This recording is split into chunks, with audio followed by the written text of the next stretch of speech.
Good morning. And good morning.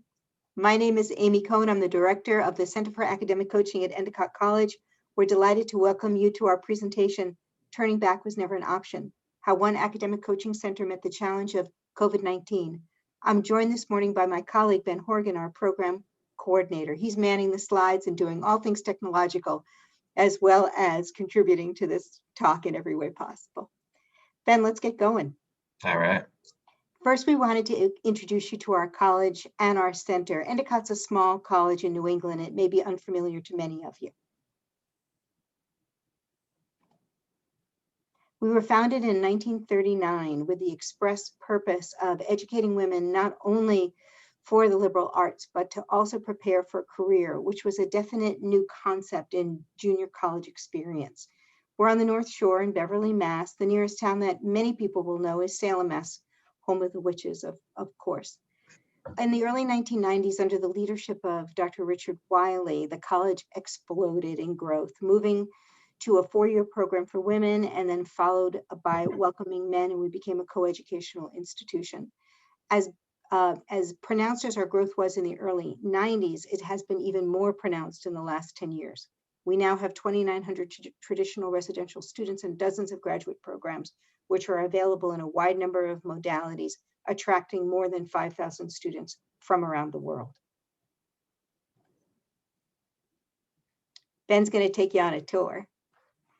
Yeah, so just as an introduction, I went to Endicott as a student from 2014 to 2018 when I graduated, and then went and got my master's degree in higher education. But one of the things that I did as a student was I gave tours during the summertime. So I'm very well versed with the campus, how to talk about it. We're not going to do a virtual tour here today. But while I'm showing some of the pictures of Endicott, you'll see why my job was, I always said that it was the easiest job in the world once I confronted the fear of public speaking. And here's some of why. So this is Endicott in the wintertime. The picture in the center that's taking up much of the view is in the center of the campus. These two buildings are both relatively new. The one on the left was built just this past, Amy, like winter time. It was just finished up. They opened it up around December 1st. We got Christmas gifts from the president to honor the opening. Right. And then the other building on the right was constructed, I believe, 2 years ago. That's correct. That first semester. And then the ponds that you see on the bottom left, in addition to the amphitheater, those are all frozen over. On the right side, the stone building with the trees, that is where the president works, as well as the bursar's office, financial aid, admissions. So when students come to tour the campus, obviously not during COVID times, that is the building that they would come. And right behind that building is the ocean, which I think, nope, next slide after this. Yeah. So this is the same building in the summertime as we just looked at, and that's College Hall. And then this is just some of the more scenic aspects of campus. We have a lot of ponds here, a lot of water, ponds and oceans. This is top left is a picture of our athletic facilities center. So our main gymnasium where the basketball team and the volleyball teams play. They both play there. There's also athletic workout facilities. The gym for students to use is also there, as well as classes for sport management, exercise science, athletic training, etc. The building on the bottom right houses the business school, as well as the science aspect of the School of Arts and Sciences. And then finally, there's the ocean. So there's some pictures of people swimming on the left, obviously taken non-COVID times in the summertime. But I always joked around when I was a student here, because my freshman residence hall was, I could walk outside of it and walk across the street, and the ocean was 2 minutes away. And so my family came up during homecoming and said, "Wow, your life is hard." I said, "Yes, it is." And Ben often finished his tours, right, Ben, behind College Hall, which has an absolutely $1 million view of the ocean and some islands out to Marblehead and so on. So it's pretty spectacular. Yeah, absolutely. As soon as I would finish my tours back there, I would just kind of, my job is done. This is where the campus takes over and does the work for me. So definitely we're very fortunate to work at a place with such good views like this. Yes. All right, let's talk about the center. Amy, do you want to Yep. cover this? Yep, we wanted you to know who we are and how we function as part of the college. So we are part of the college's Division of Academic Success. The division is made up of 5 different centers: Center for Accessibility Services, Tutoring and Writing Center, which in our college is combined. It could be that at your college, these are separate services that are offered. Center for Advising Services, Center for Student Success and Persistence, and finally us, the Center for Academic Coaching. The 4 other centers all provide services for free as part of tuition, but the Center for Academic Coaching does have a fee attached. It always has. It's been traditional here at our college. So in 1992, which was the approximate opening date of the Student Support Center, which is what we used to be called. And remember, I described to you earlier about how the college moved from junior status to senior college status, and that was concurrent with that. 2019, we morphed into a coaching center. The fee that I mentioned is $1,750 for 2 60-minute meetings per week. So our semesters are 15 weeks long. So most of our students meet our coaches 30 times over the course of a semester. 175 students is the average number we serve. 4 is the average number of semesters students work with us. We have a staff of 25 part-time coaches and 2 full-time staff. You know who they are, Ben and me. For sure. Why students enroll? There are a lot of concerns that families feel when students are leaving high school for college. And of course, during these COVID times, a lot of these concerns are intensified. But one of the first is the transition to college. Will my students' skills be sufficient to help them be successful in college? Another concern that I find many students point to when they say why they've decided to access coaching is managing learning or emotional challenges. Sometimes our students are registered with the Center for Accessibility Services, sometimes not. We're not a disabilities program. We're open to every student on campus, but this is something that many students point to. Students with ADHD or students with mood disorders or students managing dyslexia, for example.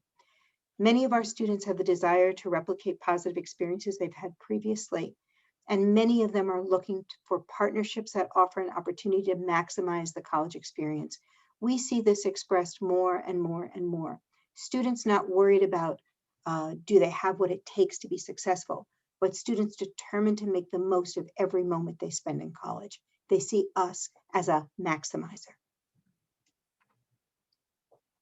Who are our students? Ben, do you want to describe these?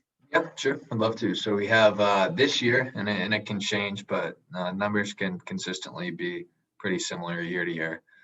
This year we had 57 first-year students.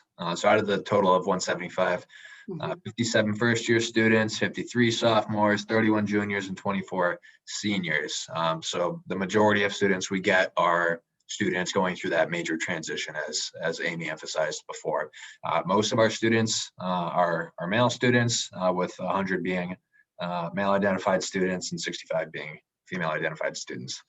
And in addition, we also have partnership with the athletics department, and we work with 39 student athletes that choose to enroll in the center. And the athletes can either be female identified or male identified. Yes. So this is a little bit of a wrinkle, I guess, something that's unique about our center. Sometimes the admissions office feels that a student is right for the college, but maybe not quite 100% as prepared as they would like. These students are accepted with condition. So we welcome these students every year, these accepted with condition students, as few as 8 students maybe, or as many as 25. These students are not opting into coaching. I would say, though, that 50% of them, and I don't have the exact number, I'm sorry for that, but I think 50% of them remain with us for the average 4 semesters. They like it.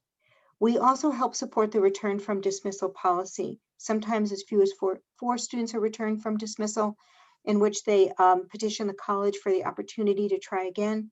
Sometimes as many as 36. This semester, we've welcomed many, many students back from dismissal. I think we have 32 that we're working with now who petition the school to return. And interestingly enough, they are doing fabulously for the most part with their coaches. It's like coaching was the missing link for them right from the start. The rest of our students opt in. They decide to join our center. So here's our COVID crisis and response. This is how our management team got to work to meet this challenge. So on March 7th, I was asked to speak to a group here on campus. It was a Saturday morning. The president of the college was there, a variety of luminaries, and there was much merriment around this COVID business. There was a lot of don't shake hands, let's, bump elbows, let's touch toes, ho, ho, ho, this will pass. And then when I got to work on Monday morning, our dean called us in and said, spring break is extended. We've got to figure out what to do for the week that the students are home, the additional week. But all of us knew there was an elephant in the room. This was only 48 hours late after that meeting. And then 1 week later, we came to work, and I think the memo came through, Ben, at 10 o'clock that morning that said, pack up your office, go home. We're remote for the foreseeable future. Mm-hmm. Yeah, and it's so important to emphasize this. It's now been a year since Yes. all this happened. So it's just, it's crazy to think about. It is. On my door, I have a little, a pad that you can pick up, a pen and write a little note, and I left the note that I left on that door the day that we left. And every day I come to work, I look at it and it makes me laugh that a whole year has gone by since that note was written. So our challenge was to meet the very distinct needs of our three distinct constituents: students, families, and staff. We had to figure out how to serve our 170 students, 175 students. I don't remember the exact number at the time of the COVID crisis beginning, but we knew it was going to hit them hard. There's nothing worse to say to a college student, you've had this wonderful residential experience, you're not coming back. You're back in your childhood bedroom, your responsibilities will continue, but everything else will change. We have a very close relationship with the families here in the Center for Academic Coaching. It's always been this way because our students sign a contract.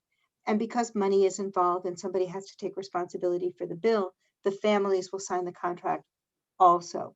So I have always been, or the director's job has always been in large part communicating with families. So we knew that our anxious families were going to take it up a notch. They were going to be even more worried about their students and their students' ability to succeed. And finally, our staff. Remember, I mentioned that we have a part-time staff of 25. We had to meet their technological needs. But even more important to my way of thinking and to Ben's, we had to mitigate the impact of remote work on this group that has a fabulous esprit de corps and a tremendous commitment to the students and to one another. So take it away, Ben. How did we support our students? Yeah, for sure. A lot of effort went into this, and it was a collaborative effort across the centers, especially for the centers that worked with students, such as advising, tutoring and writing, and academic coaching. So we had a comprehensive list of instructions. Maybe in a sense too comprehensive, but it was just and it had pictures. It was a long document of how to use both our TutorTrack system of scheduling appointments, as well as the addition of conducting remote meetings via Google Meet. So instructions were sent out to all of the students in academic coaching with the opportunity to have follow-up one-to-one meetings if there were any technological challenges with students and their coaches accessing remote coaching. Right. So Ben, the reason why we chose Google Meet was really interesting because everybody thought that we would naturally choose Zoom. But the reason we went with Google Meet was Google Meet had captioning already rolled into the product. And because we work so closely, obviously, with the Center for Accessibility Services, we wanted to make sure that every one of our meetings conducted out of our division was fully accessible. So that was the biggest reason we went with Google Meet. So we had to be sure our students knew how to use Google Meet, or in the rare occasion that they had to use Zoom with a coach. But we also knew that we had to provide some email cheerleading for these students. So we sent 3 separate notes home, both Ben and me, just letting the students know that we were there for them, that we were available to them, that whatever they need, as Ben was describing, clarification, support, a shoulder to cry on, someone to laugh with, that we were still available despite the fact that the campus was shut up tight and we were no longer at our office phones. The other thing that was very important to me was writing a special handwritten note to each of our graduating seniors. We normally have a party for our seniors and their families the day before graduation as a way to salute them and to salute their commitment to the Center for Academic Coaching. And we love that party. Well, I love that party. It's a really great experience for all. And I knew I was missing it for those graduating seniors and families. So I made sure that they each got a special handwritten note home. So parents, remember I was mentioning that we've had a long, close association with families or parents as part of the work of the center. And again, that's because there's a fee tied to it. The history of communication is tied up with the history of the center. It's just the way it is. Families once looked at us in these three distinct ways. We're a safety net. Sign my student up and there'll be no D's or F's. They'll be able to motor through school, maintaining that 2.0 floor GPA with no problem. Parents also were looking for a set of eyes and ears on the campus, or what's my student doing that I should know about? I want to be sure there's somebody I can call and ask. And finally, many parents looked at our old student support center as an insurance policy. If they signed their student up for student support and they paid that fee, we would get them through. Now, of course, this is not absolutely to the letter true in every particular case, but I'm just saying these are the assumptions. And because these were the assumptions that families made, they often call the director to talk about their student's progress and how their student is doing. And I became, I don't know, a clearinghouse, for want of a better expression, of information for the students. So I knew I had to keep these families calm. So I had an email campaign that I worked through each piece. So first, when the remote learning began, we described the new coaching routine, and I expressed lots and lots of gratitude for their patience, for their support, and their confidence.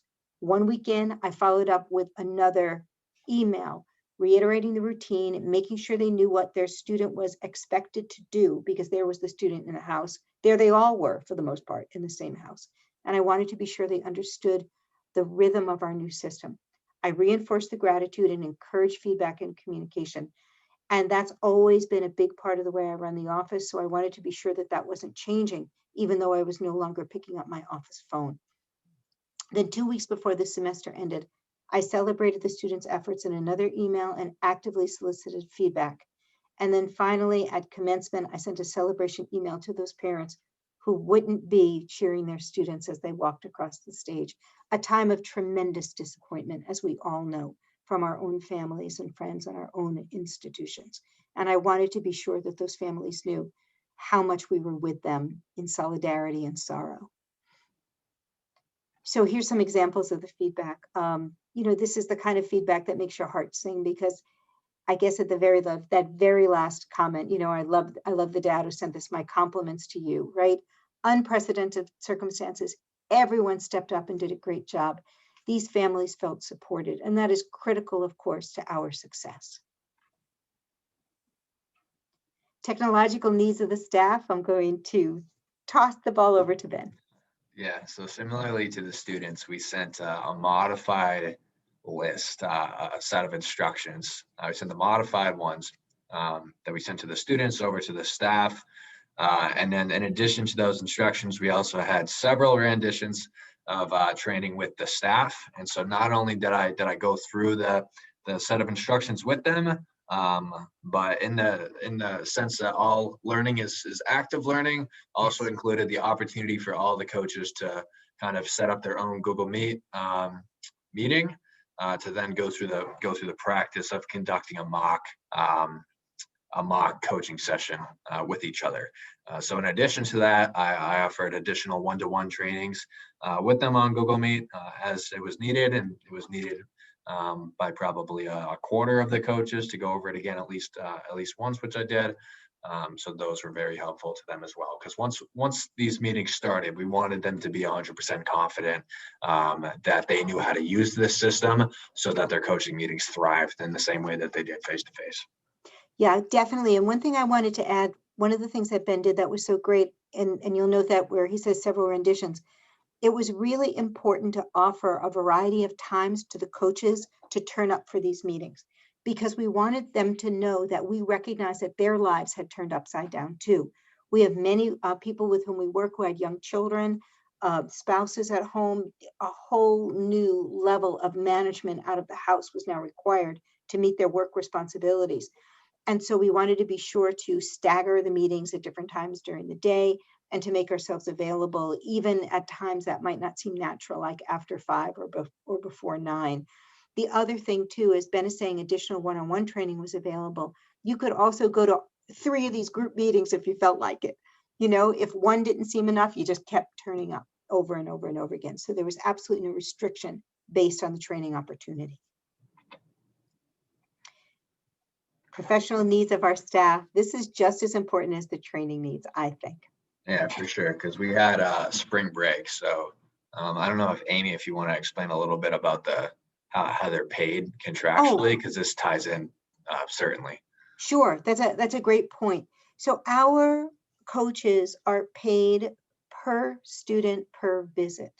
So if you're a coach that works with 2 students, and each of those students has contracted for 2 visits per week, you would have 30 meetings with 1 student and 30 meetings with 2 students. So you would be paid a total of 60 hours over the course of the semester.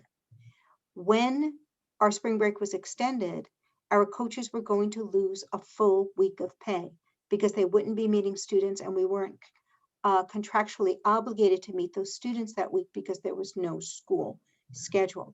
So Allison Muse, who's our dean, who's home with a brand new baby girl, made a really wonderful offer. She said, if you use your time during that second week for independent research and present to your peers, we will cover your salary for that week. And it was a brilliant idea and a wonderful move. And Ben will describe how it worked out. Yeah, absolutely. Because we have a super talented staff coming from different backgrounds with a lot of expertise in different areas. So they completed several different interesting projects.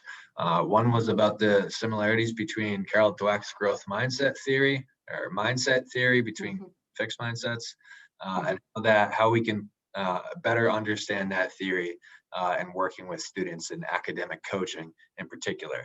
So she presented some of the research of around mindset theory, as well as some of the research that countered mindset theory. So it was very engaging and a presentation from her.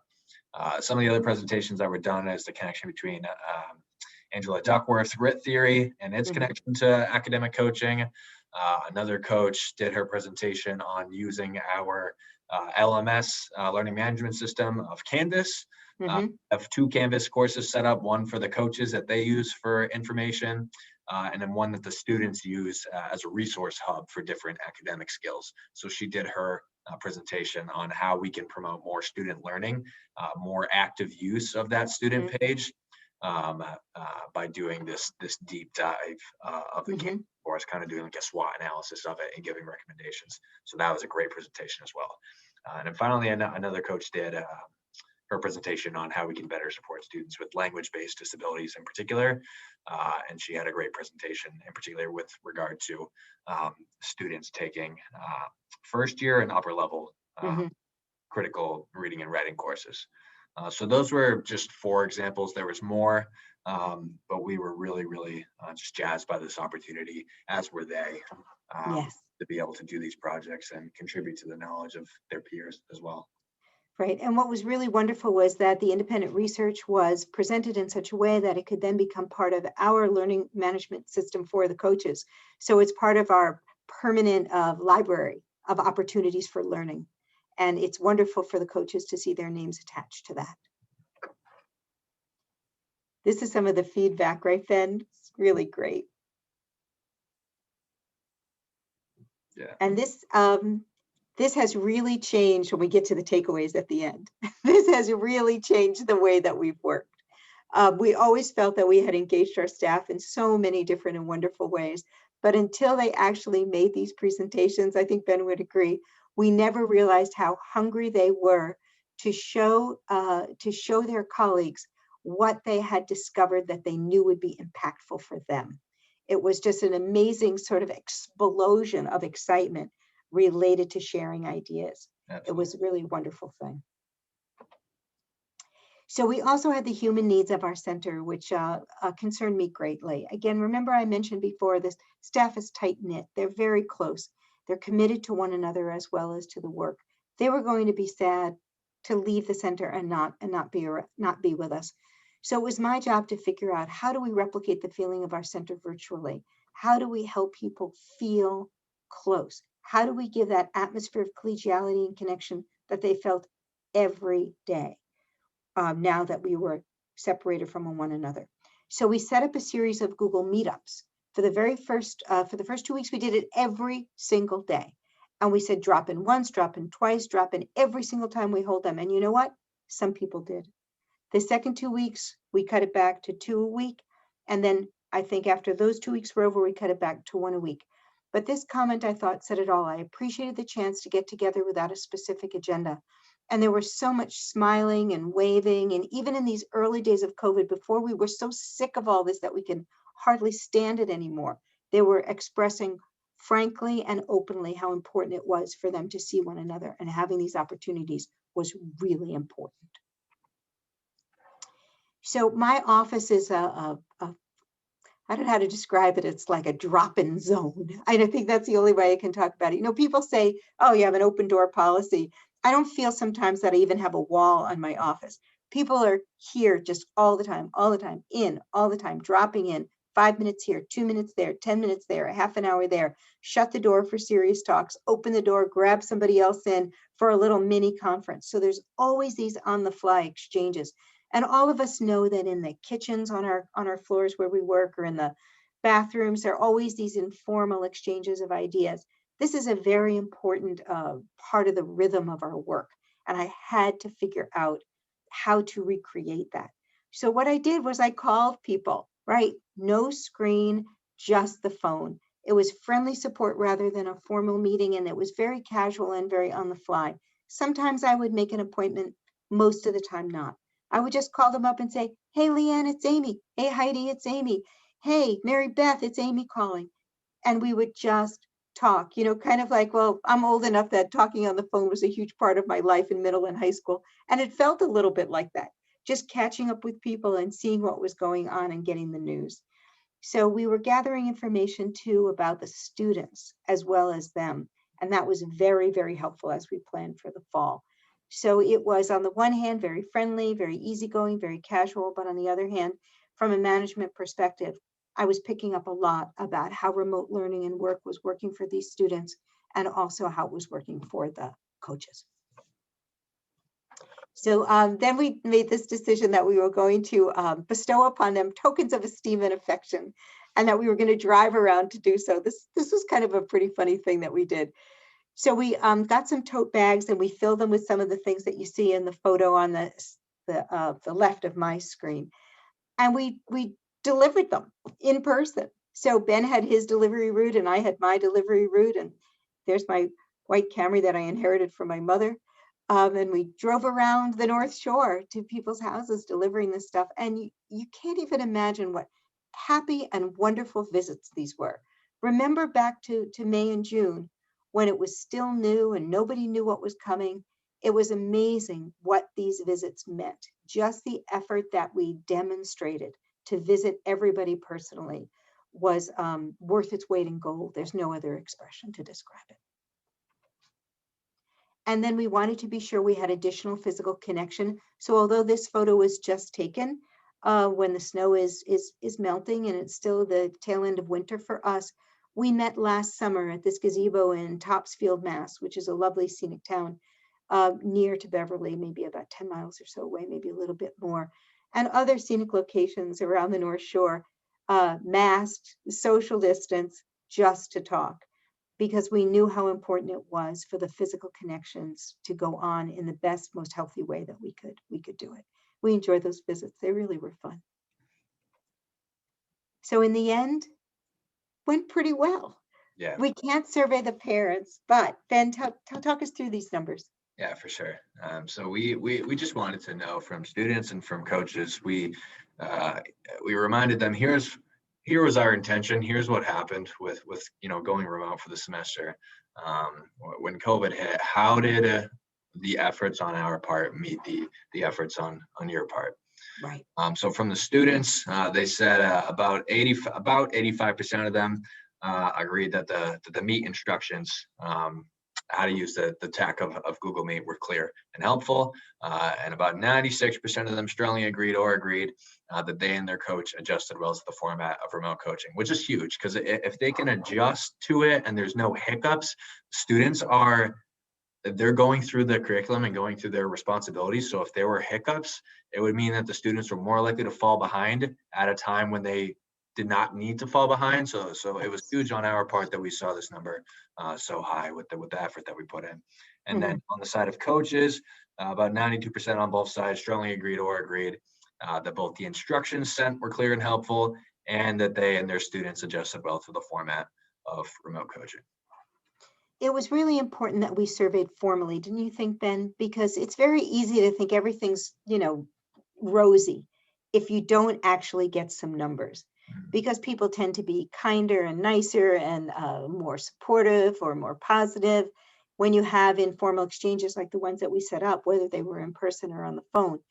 So we really wanted these numbers so that people could tell us truly, honestly, how they felt. And we were really happy to see that almost everybody was very pleased.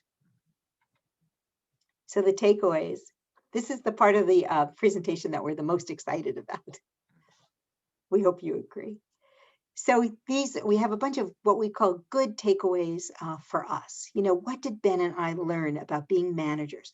What did we learn about being successful managers in a crisis?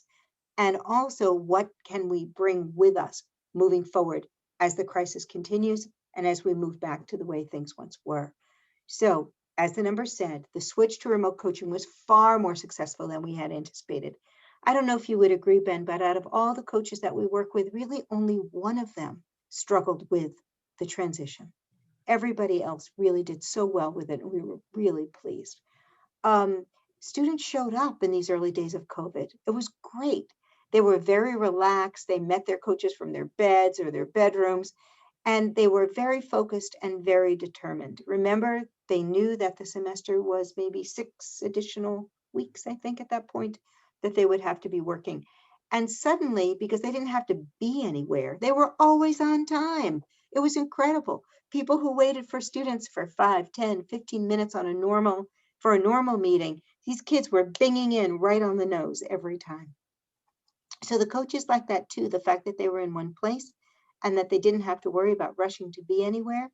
They enjoyed that familiarity with their student previously, but all of them, and this was interesting for us as we looked forward to the start of the fall semester last year, 2020, all of them felt the fact that they had known the student before in real time was tremendously important. And they were a little bit nervous and a little bit wary about whether or not they would be able to have the same sort of success when they returned in the fall. And having that information was so helpful for Ben and me, because in the summer, we could work towards mitigating that. So that was tremendously helpful for us. Absolutely. So from the management perspective, I stepped up a little bit in the way in which I interacted with the coaches. I'd always thought I'd been doing a pretty good job, right? But the being remote made me realize how much more, and for want of a better expression, armchair coaching I could do. We are a college that uses progress reports where professors will send a notice to students to let them know that things aren't going quite the way they should go. And I would always note the progress reports, the coaches would see the progress reports, but we didn't look at them as live documents. We looked at them as records.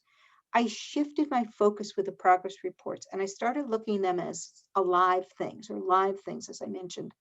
And so when they would come in, I would take a look, I would think about the student, I would see what the professor's comments were, I might reach out to the professor for clarification, and then I would connect with the coach through email or through phone to sort of discuss strategies around the student related to the progress report.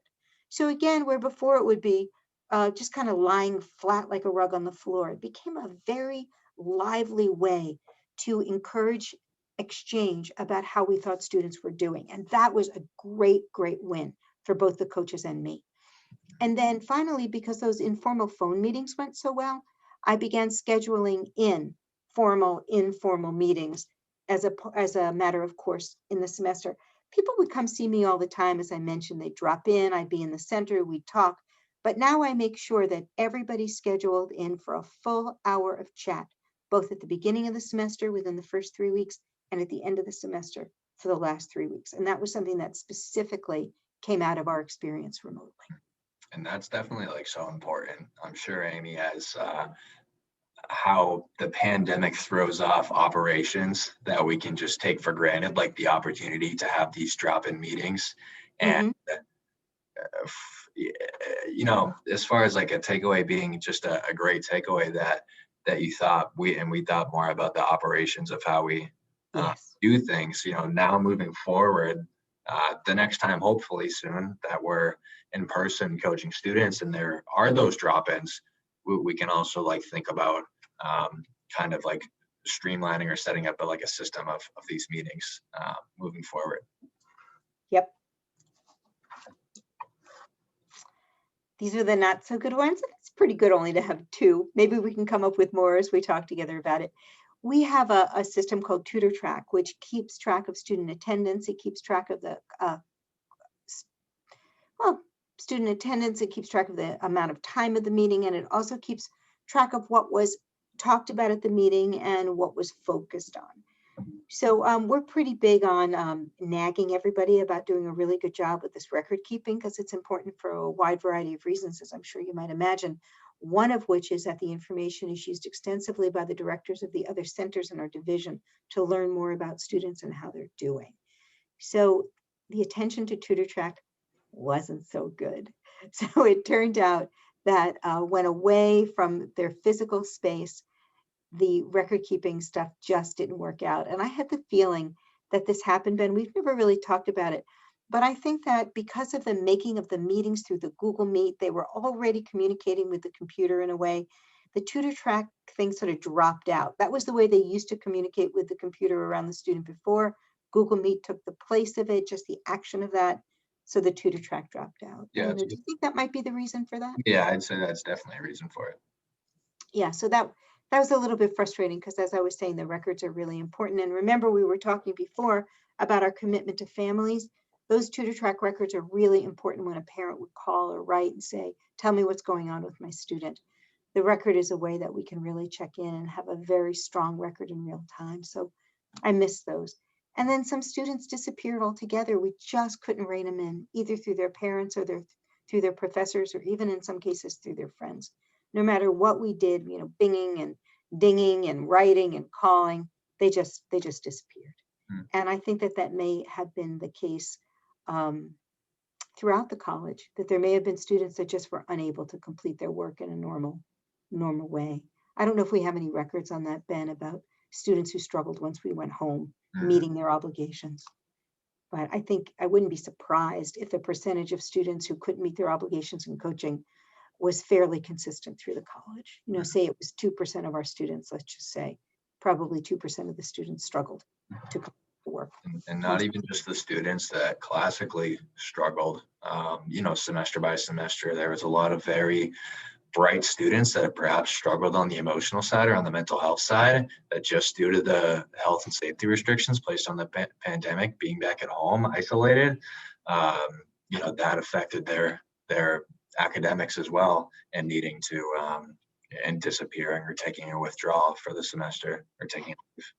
It's true. And we forget the incredible disappointment that many students felt last year. I mean, because now we're so used to it, right?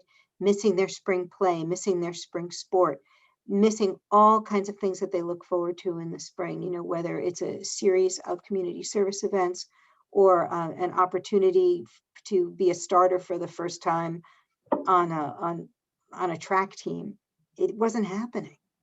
It was awful for a lot of these students. And then going home where maybe they weren't as comfortable as they wish they were, maybe trying to find friends again amongst local contacts.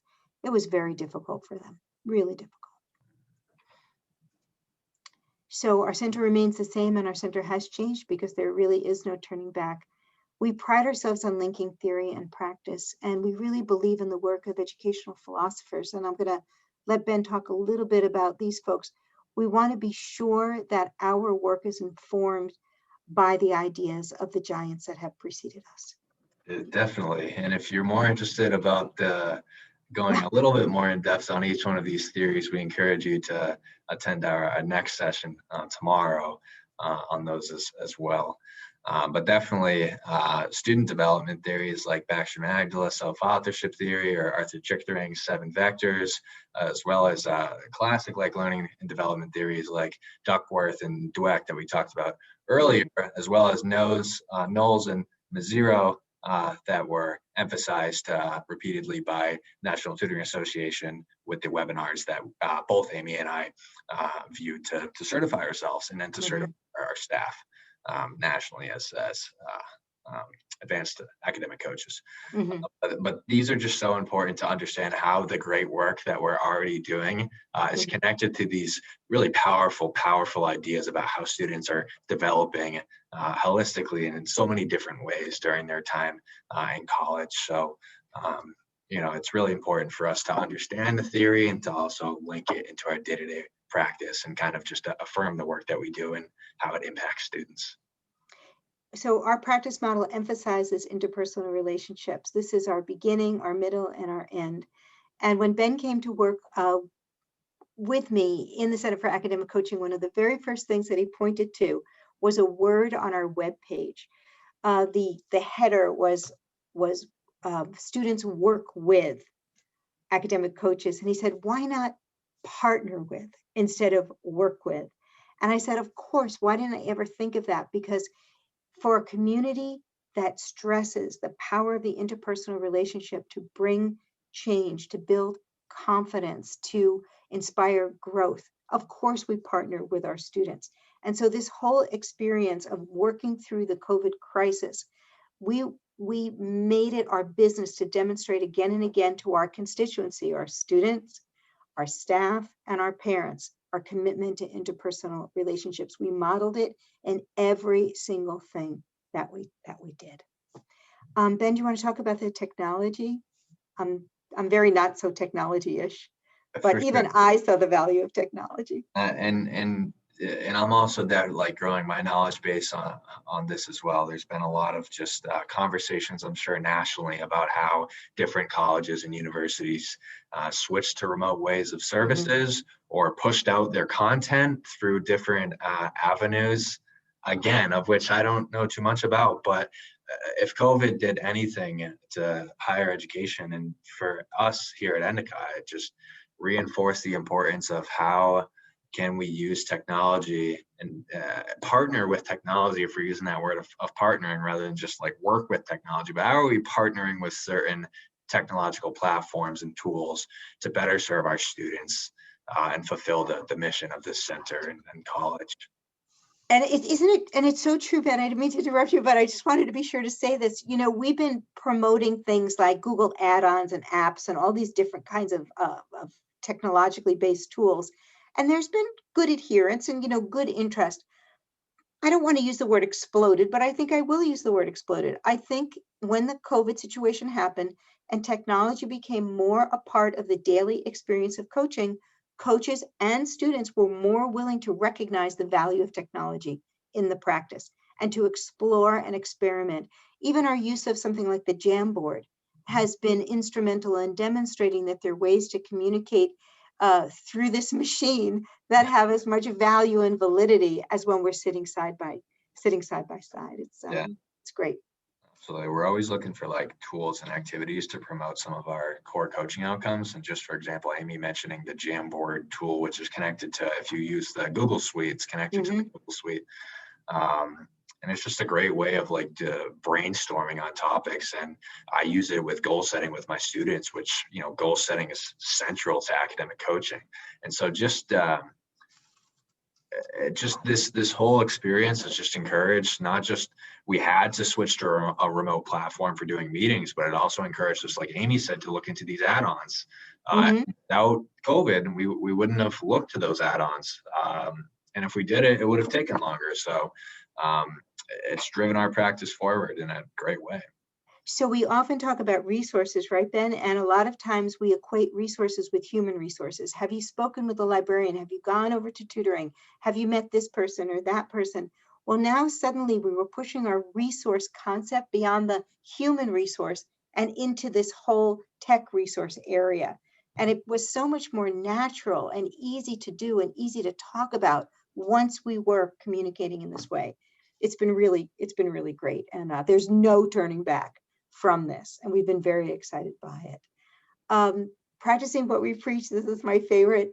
We're absolutely committed to process and progress as a community of practice. We've been, well, I shouldn't say we, I should say I have become very fond of saying in recent days that coaches are all about process and progress, while sometimes professors are all about results. And this underscores our commitment to the way in which we privilege process and progress over results. We're a community of practice. We have to keep trying new things. We have to go down new avenues. We have to figure out new ways of approaching our work. We know that some of that effort will be messy, and we know some of those efforts will lead to dead ends. But by doing this whole thing through the COVID crisis, we definitely demonstrated that we were willing to learn, we were willing to evaluate, and we were willing to move on from a decision that we made that just didn't pan out. I completely agree with that. And I'm going to give a shout out to Dr. Dangerfeld, who I know presents next on the importance of tutors leaning into discomfort or being uncomfortable during sessions. Yeah.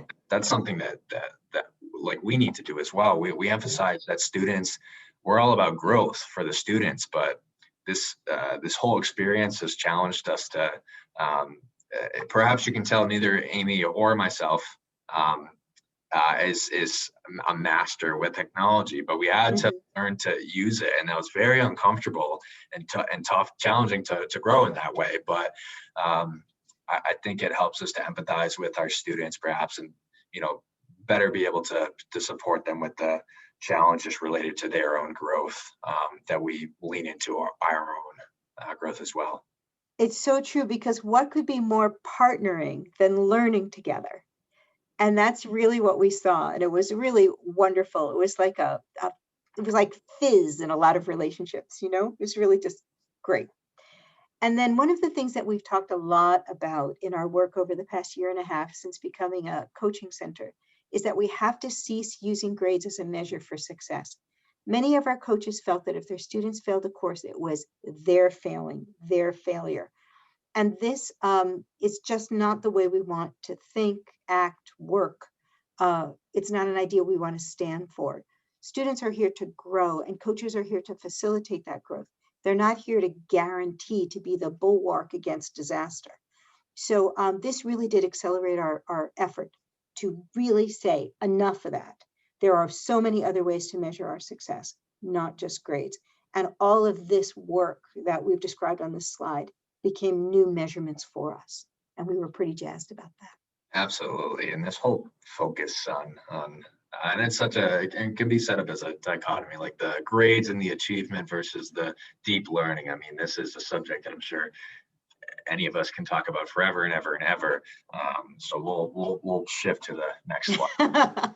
On some more takeaways, some conceptual and practical takeaways that you can consider as you leave the session and continue thinking with the next sessions that you go to, as well as completing this conference altogether. Amy? So consider your management philosophy and think about how you live it. This is something that was always important to me, but somehow the COVID thing, well, it just intensified it. It really did. It was like a reduction in a sauce or something. It just made me say, we've got to really practice what we preach. As we said on the previous slide, we've got to live our values. So first and foremost, in all the work that we do here, is consider all constituents as people first: students, staff, parents. Understand them not because of the role that they play within your center, but because of the individuals they are. And we really worked hard on that. So assess all constituents as you are able. So figure out if what you think they're experiencing and feeling is actually what they are experiencing and feeling. Create assessments that fairly evaluate the opportunities they've been given. And we feel very strongly about both the qualitative and quantitative data. Take it both into consideration, because as I had all those meetings I described to you with the coaches, that's a whole lot of qualitative data that I got, that I wrote down, put in the file, and we looked at keywords that emerged from that to understand better what our coaches were experiencing. This next bullet is, you'll also see it in our next session if you were able to come to that one too. But examine how your staff talents and strengths can be maximized to meet the demands and opportunities present within any given moment, crisis or not. You know, we're not, I guess this brings us back to consider all constituents as people first. We're not just the roles or the titles that we bear. We're individuals with histories, with experiences, with interests and passions. Make sure you maximize those on your staff. We have some people who work here 4 hours a week. They have the tiniest student load, and they presented some of the absolute best of those seminars, those COVID seminars we were able to give. So just because a person is not demonstrating commitment to the center, we have a cap on our hours of 29 hours through 29 hours of work, doesn't mean there's not tremendous depth there. Find it, provide an opportunity, let a person celebrate it with their colleagues. Absolutely. And then finally, set aside time to prepare for reasonable eventualities. Planning is time well spent. We're very lucky that we have a dean who's a real planner, and she believes in spending that time, and she sees it as valuable, important set aside for the staff. So we're super, super lucky that we were able to set aside the time for planning, but I think we've become even more committed to it as a result. And finally, Ben, Yeah. wrap it up. Yeah, for sure. So just like some considerations to think about. Do you want to go for the first one? Sure. We're well funded. We don't have financial challenges here at Endicott. We have human resources to spare. That may have made our COVID journey very different than the COVID journeys of others at other institutions. Absolutely. Yeah, these next several points go together, so I'm just gonna like put them together on how I explained the fee for service model as well as the contract way of paying the coaches. Just means that that fourth point is huge, that no coach, they get the student caseload according to the number of hours that they're able to work. And so at other institutions, perhaps your own, I know that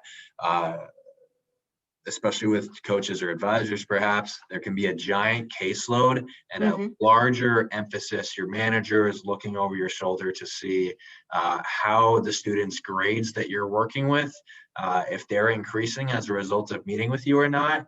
And that pressure is not pressure that we feel in the same way. Amy, I'm sure that you would agree with that as well. We're able to operate in this growth-oriented way and to have more of this emphasis on human interaction and relationships, partially because we're not held to this strict, like metric-based standard of retention and grades, et cetera. And also that our staff was available as well. They were wanting, as Amy said, they love working with each other and talking to each other, learning from each other. So they wanted to come, but they were also available to come during working hours during the day when we had these drop-in meetings, and also wanted Amy or myself to come by and have these socially distanced drop-off meetings. Right. And we understand, I should say, the luxury that this afforded us. And it's an obvious luxury and one we are so fortunate to have. And at the same time, it forms the foundation of the work we do. The number of hours in which we invest, the number of hours that a coach invests in their students, and the number of hours we have available to invest in our coaches. Absolutely. So we hope you have some questions. We hope you have some comments. We hope you write to us. I understand there'll be a live event that follows the webinar once it's shown. So you'll be able to talk to us, and we'll be excited to meet you. And I think the most important thing, and I know Ben's alarm went off to say that we have to stop, but I also wanted to say that, you know, we're an NTA center. We're a goal-setting organization. We're all about evaluating our practice, adjusting our goals, persisting, and evaluating them again. And it's been wonderful to have the opportunity to reflect on our COVID experience with you. And we hope that even one smidge of what we've offered enables you to reflect on your experience of the past year as well. Definitely.